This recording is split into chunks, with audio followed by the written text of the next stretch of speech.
के महीने में जितने लोग पार्थिव शिवलिंग का निर्माण करते हैं, सावन के महीने में जितने लोग पार्थिव शिवलिंग बनाकर पूजन करते हैं, कोई सहजता नहीं है। करोड़ों करोड़ों पुण्य हमारे जीवन के प्राप्त हो जाते हैं, तब शिवलिंग बनता है। ये पार्थिव नहीं है, बनाने वाला भी शिव है और बनने वाला भी शिव है, साधारण नहीं हो सकता।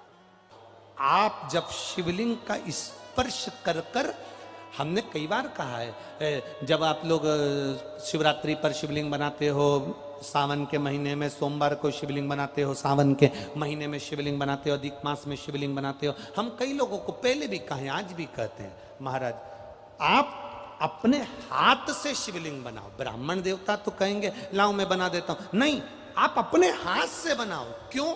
ये सारी जो भाग्य की रेखाएं ना, जब शिवलिंग बनाते हो, हमारे हाथ की जो बेकार रेखा है, दुख की रेखा है, हमारी कहीं बेकार किस्मत की रेखाएं होती हैं, शिवलिंग बनाते समय वो रेखाएं भी श्रेष्ठ हो जाती हैं और हमारा भाग्य बदल देती हैं। और फिर निवेदन करूंगा, सावन का महीना लगते से ही मेरी जीजियों से निवेदन है, 1 लोटा जल नहीं, कितना? 2 लोटा जल, दोनों हाथ में भरा हुआ।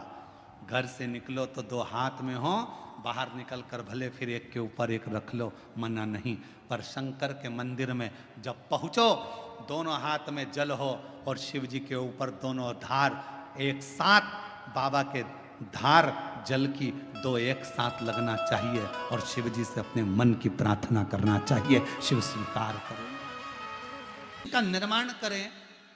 शंकर के शिवलिंग को जब बनाए तो सबसे पहले कैसे बनाए, उस तक का विधान शिव महापुराण में और लिंग पुराण में कहा गया। महाराज कहा, क्यारे की मिट्टी हो, क्यारा मतलब समझिएगा, जिस मिट्टी पर कोई गंदगी ना करी गई हो, ऐसी जगह का कोई भाग मिट्टी का लाया जाए, जहां कोई गंदगी ना करे।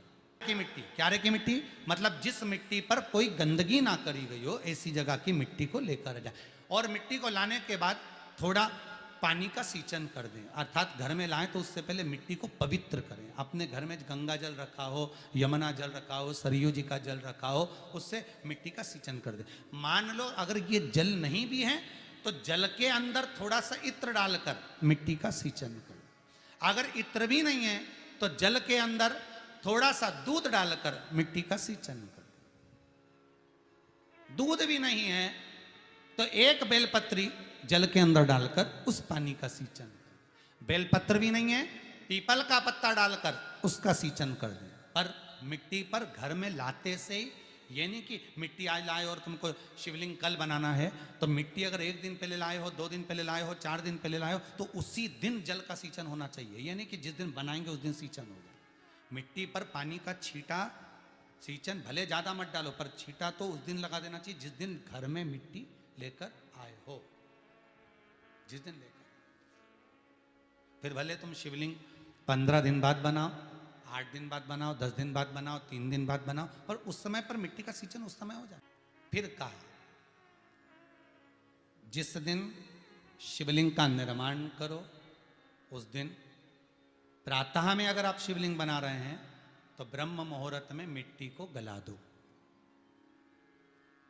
किस पानी से गलाना है उसका भी प्रमाण, उसका भी शास्त्र वर्णन करा। किस जल से गलाया जाए, शिव महापुराण की कथा कहती है, अगर आपको आज शिवलिंग का निर्माण करना है, शाम को आप शिवलिंग का निर्माण कर रहे हो, तो अपने पानी का जो मटका होता है, हंडा होता है, रसोई घर में जहां पानी भर कर रखते हो, उसके नजदीक में एक कलश जिसमें अलग से ताजा जल भरा जाए और उस पर प्लेट ढकी हो और उस पर एक चावल का दाना रखा हो, उस जल को लेकर आओ।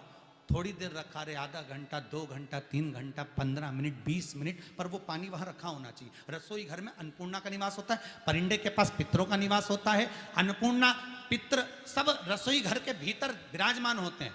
शास्त्र कहता है 33 कोटि देवता एक समय के लिए, एक क्षण के लिए हमारे रसोई घर में प्रवेश करते हैं। इसलिए रसोई घर को तुम पूरे घर को स्वच्छ रखो ना रखो, पूरे घर को तुम साफ रखो ना रखो, पर रसोई घर एकदम क्लीन होना चाहिए। पहला क्रम है पार्थिव शिवलिंग का निर्माण, सावन के महीने में अगर आप शिवलिंग बनाते हैं, सोमवार को शिवलिंग बनाते हैं, तो नियम ध्यान रखिएगा महाराज, लिंग पुराण से है ये, इसका नियम ध्यान रखिए। क्या करना है, मिट्टी को लाना है, जल का छींटा देना, छींटा जरूर देना, घर में लेकर आए और जल का छींटा होना जरूरी है। 2 दिन तक 3 दिन तक मिट्टी रखी हुई है और उसके बाद अगर आपने पानी का छींटा नहीं दिया है और आपने डायरेक्ट मिट्टी को गला दिया और उसके बाद बनाया, तो उसका कोई प्रमाण नहीं। जल का छींटा अवश्य, फिर उसको रख दें। 15 दिन बाद बनाओ, 4 दिन बाद बनाओ, 3 दिन बाद बनाओ, 2 दिन बाद बनाओ। शिवलिंग जब बनाओ तब उस मिट्टी को, जो कलश आपने रसोई घर में रखा है चावल का दाना रखकर प्लेट के ऊपर, अर्थात उस कलश का जल उस मिट्टी में थोड़ा सा डालिए। क्यों डाला जाता है उसका भी भाव वर्णन किया है। अब भविष्य पुराण, स्कंद पुराण और अग्नि पुराण, इन तीनों से ले लिया गया। वर्णन किया गया, जब उस कलश का जल हम डालते हैं तो उस कलश में पितरों का भाव आ जाता है, अन्नपूर्णा का भाव आ जाता है, घर में लक्ष्मी का भाव आ जाता है, संपदा का भाव आ जाता है। पूरे 24 घंटे के अंदर एक क्षण के लिए रसोई घर में 33 कोटि देवता आते हैं, तो वो देवता का सारा भाव उस कलश के अंदर आ जाता है। और वो जल जब हम उस मिट्टी में मिलाते हैं तो गंगा, यमुना, सरयू, सरस्वती, ये 33 कोटि देवता में, तो इन सब का आनंद उस जल में आ जाता है। और वो जल जब हम मिट्टी में मिलाते हैं तो मिट्टी पवित्र हो जाती है, स्वयं कैलाश अधिपति को स्वीकार करने के लायक हो जाती है, निर्मित करने के लायक हो जाती है। शिवलिंग का निर्माण, अब शिवलिंग का निर्माण कैसे करना, मिट्टी में गला दिया पानी में। सबसे पहले शिवलिंग बनाने से पहले पात्र जो होता है उसके नीचे एक बेलपत्र रखी जाती है। क्या रखना है, एक बेलपत्र। शंकर को झेलने के लिए कोई साधारण नहीं है पात्र जिस पे झेला जाए।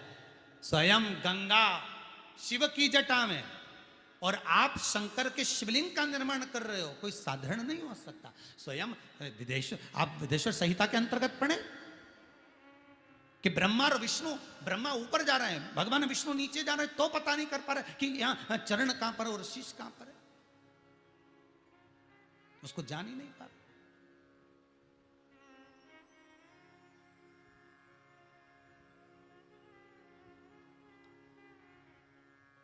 बस एक बेलपत्र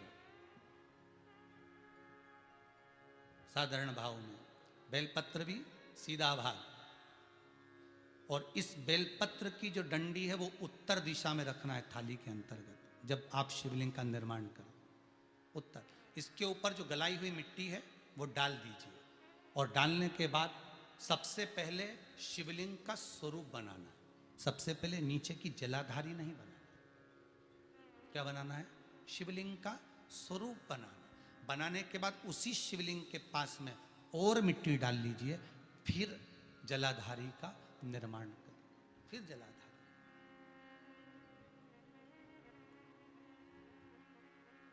शिवलिंग जलाधारी निर्मित हो गई। शंकर जी का संपूर्ण परिवार शिवलिंग में रहता है, आपको पहले भी कहा। भगवान भूत अधिपति भूतेश्वर भगवान शिव का संपूर्ण परिवार शिवलिंग में, पहले भी कथा में कहा, आज फिर आपको वर्णन कर देते हैं। जैसे ये जलाधारी है गोल, ये चरण है, ये शिवलिंग है। ये जो गोल भाग है जहां पर भगवान शंकर का शिवलिंग रखा है, ये पार्वती जी का हस्त कमल है। जहां से पानी नीचे गिर रहा है, इसके राइट भाग में श्री गणेश जी का स्थान, लेफ्ट भाग में श्री कार्तिकेय जी का स्थान।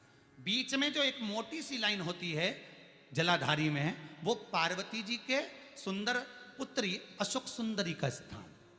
शंकर जी के ऊपर जो तिकोनी रखी रहती है, उसके ऊपर से जो जल बूंद बूंद नीचे गिरता है, ये जो पानी बूंद बूंद नीचे गिरता है, या आप कलश से जल चढ़ाते हो या आप संगीत से जल चढ़ाते हो, तो ये जो पानी गिर रहा है, ये शंकर भगवान की 5 पुत्रियां, जया, विषहरा, शामरी बारी, दोतली और देव, ये शंकर जी की 5 बेटियां, 5 पुत्री। कार्तिकेय भी है, गणेश भी हैं, अशोक सुंदरी भी है, शंकर जी की 5 बेटियां भी हैं, शंकर भी है और पार्वती भी। अर्थात शिव जी के परिवार में आपको गणेश जी की पूजन अलग करने जाने की जरूरत नहीं पड़ेगी, शंकर के परिवार में पार्वती जी की पूजन अलग करने जाने की जरूरत नहीं पड़ेगी, कार्तिकेय की पूजन अलग जाकर करने की जरूरत नहीं है। शंकर का परिवार शंकर के शिवलिंग के साथ में उस जलाधारी में संपूर्ण परिवार शंकर का विराजमान है, संपूर्ण परिवार। एक बार साथ में समझें वापिस निर्माण को, शिवलिंग के निर्माण को। मिट्टी लाए, स्वच्छ जगह की, जल का छींटा दिया, रखा। जब शिवलिंग बनाया तो एक कलश पानी पहले से 2 घंटा, आधा घंटा, 15 मिनट, 20 मिनट पहले उसको रख दिया। उसी पानी से उसको गीला करा। गीला करने के बाद उसका निर्माण सबसे पहले बेलपत्री, बेलपत्री के ऊपर मिट्टी, मिट्टी के ऊपर रखकर शिवलिंग का निर्माण, फिर जलाधारी का निर्माण, जलाधारी का निर्माण और शिवलिंग का निर्माण पूर्ण होने के बाद में फिर बाबा का सुंदर भाव से आप श्रृंगार करें, अभिषेक करें, पूजन करें। और एक बात याद रखना, पार्थिव शिवलिंग का अगर निर्माण करा है तो आपको वो पार्थिव शिवलिंग को रात्रि होने से पहले विसर्जन होना जरूरी है। हाँ, अगर कोई शिवरात्रि का दिन है तो फिर आप पूरी रात रख सकते हो। हरतालिका तीज का दिन है, पूरी रात रख सकते हो। बड़ी तीज है, छोटी तीज है, आप शिवलिंग बनाए हो तो आप पूरी रात रख सकते हो। विशेष कोई उत्सव है, श्रावण का महीना है, पूरी रात रख सकते हो। पर बाकी के समय अगर आप शिवलिंग का निर्माण करें तो उसको सूर्यास्त होने के पहले आप उसको नदी में, जल में, जलाशय में विसर्जन करें। बहुत ध्यान दीजिएगा, विसर्जन करते समय जब आप विसर्जन करें, पानी में अपने पात्र को, शिवलिंग को जब छोड़ें, उस समय पर ध्यान दीजिएगा कि शिवलिंग की जो जल की धार है, जिसका उत्तर की ओर जो जल की धार होती है, विसर्जन करते समय वो जल की धार अर्थात वो उत्तर का भाग हमारी ओर होना चाहिए और थाली इस तरह से पकड़ें कि वो भाग हमको जब डालें तो वो भाग हमको दिखे, थोड़ा सा नजर आए पानी में डालते समय। और जब वो थोड़ा भाग दिखता रहे, और जिसलिए आपने शिवलिंग बनाया, जिस कामना से आपने शिवलिंग बनाया है, वो कामना उस भाग को पानी में देखते देखते बोल दीजिए, वो कामना पूर्ण हो जाती है। इसको कहते हैं पार्थिव शिवलिंग का निर्माण करना और उसकी आराधना करना। मन की अभिलाषा रखकर तुम्हें जो चाहिए, एक काली मिर्ची और तिल्ली के, काली तिल्ली के 7 दाने, एक काली मिर्ची और तिल्ली के, काली तिल्ली के कितने दाने? 7 दाने हथेली में रखकर अपनी कामना कर कर मन से अपने मन के बात को कहकर शंकर भगवान के शिवलिंग पर चढ़ा दीजिए। आपकी मनोकामना, कहते हैं हर महीने शिवरात्रि आती है, इस शिवरात्रि पर, मुख्य शिवरात्रि पर चढ़ाओगे, अगले महीने की जब शिवरात्रि आएगी तो आपकी मनोकामना पूरी हो जाएगी। एक काली मिर्ची और 7 काली तिल्ली के दाने, मात्र 7। महाराज, जिसके घर में क्लेश रहता हो, बहुत ज्यादा लड़ाई झगड़े हो रहे हैं, सास बहू के झगड़े, ना बहू कुछ सुनने को तैयार ना सास सुनने को तैयार, और घर में बेचारे पुरुषों की आफत, यहाँ भाई भाई झगड़ रहे हो, सास बहू में झगड़ रही हो, कुछ मत करिए। गेहूं की बाली को तोड़ो, गेहूं की बाली जानते हो ना, जिसमें आप लोग तो गेहूं की बाली को तोड़ना है, और बाली 7 बाली तोड़कर अपने घर में घुमाकर अपने घर का नाम और गोत्र बोलकर उसको शंकर को समर्पित कर दीजिए। जिंदगी में कभी सास बहू का झगड़ा नहीं होगा। महाराज, शिवरात्रि के दिन उसको समर्पित करिए, आपके घर में कभी क्लेश नहीं मच सकता। 12 महीने शिवरात्रि आती है, और शिवरात्रि के दिन रात्रि को 12 बजे शंकर भगवान पर एक धतूरा चढ़ा दो। क्या चढ़ाना है? जम के बोलिए जरा, धतूरा। ये शंकर भगवान को धतूरा चढ़ा दो। 12 बजे रात्रि को शिव जी पे धतूरा चढ़ाओ, आधे घंटे तक धतूरा चढ़े रहने दो, और आप श्री शिवाय नमस्तुभ्यम का जाप करो। जिस शंकर जी पे धतूरा चढ़ाए उस मंदिर के बाहर बैठकर कौन सा मंत्र जपना है? श्री शिवाय नमस्तुभ्यम। फिर से बोलो, श्री शिवाय नमस्तुभ्यम। धतूरा चढ़ाकर श्री शिवाय नमस्तुभ्यम का स्मरण करिए। और जो दुकान नहीं चलती हो, घर में लक्ष्मी नहीं टिकती हो, खेत में फसल अच्छी नहीं आती हो, संपदा नहीं आ रही हो, बस उस धतूरे को लाल वस्त्र में बांधकर अपनी दुकान में, अपने व्यापार में, अपने घर में रात को 12:30 बजे उठाकर लाओ, और 4 बजे के पहले उसको अपनी दुकान, व्यापार, व्यवसाय में उसको बांध दीजिए। और अगर जो जमीन फसल सही नहीं दे रही हो उस जमीन में ले जाकर गाड़ दीजिए, आपको जीवन में कभी तकलीफ नहीं भोगना पड़ेगी, लक्ष्मी बढ़ती चली जाएगी महाराज, संपदा बढ़ेगी। जो व्यक्ति ज्यादा बीमार रहता हो, बहुत बीमारी उसको घेरे रहती हो, परेशान रह रहा हो, बीमारी बनी हुई है, तो बोर चढ़ाइए। बेर क्या बोलते हैं यहाँ पर, बेर की बोर, वो खाने वाला बेर जो होता है, उस बेर को 7 बेर ले लो और 7 बेर को लेकर अपने ऊपर से घुमाकर शिवरात्रि की दोपहर के 12 बजे शंकर भगवान के शिवलिंग पर ले जाकर उस बेर को चढ़ा दीजिए। आपका रोग, आपकी बीमारी मात्र 3 महीने के अंदर समाप्त हो। तो श्रावण के महीने में कोई भी एक नियम अवश्य धारण करो पूरे सावन, कि मैं शिव जी के मंदिर जाऊंगी या बेलपत्र को जल चढ़ाऊंगी या शंकर जी के मंदिर का दर्शन करूंगी या शिखर का दर्शन करूंगी या शिव जी के मंदिर में 1 चावल का दाना या 2 लोटा जल का स्मरण या बाबा देवादिदेव महादेव का मंत्र स्मरण करूंगी। प्रतिदिन अपने हाथ में 2 लोटा जल भरकर शिव को जल की धार लगाऊंगी। कोई भी एक नियम अपने श्रावण महीने में अवश्य, और नियम पूरा होता है तो बाबा करुणा एक पत्र है, जब आप सावन के महीने में बेलपत्र का पौधा लगाओ तो ये विनय कर कर लगाना, हे माँ, हे मेरे ओघड़दानी, आप यहाँ पर विराजमान हो, सबका कल्याण करना, जिसके भी दुख हो तकलीफ हो सबको मिटा देना। सब सावन के महीने में जो शिवरात्रि आती है वो शिवरात्रि एक ऐसी शिवरात्रि होती है जिस शिवरात्रि पर अगर हम शंकर जी को राजी कर लें तो दुनिया का ऐसा कोई काम नहीं है जो हो नहीं सकता।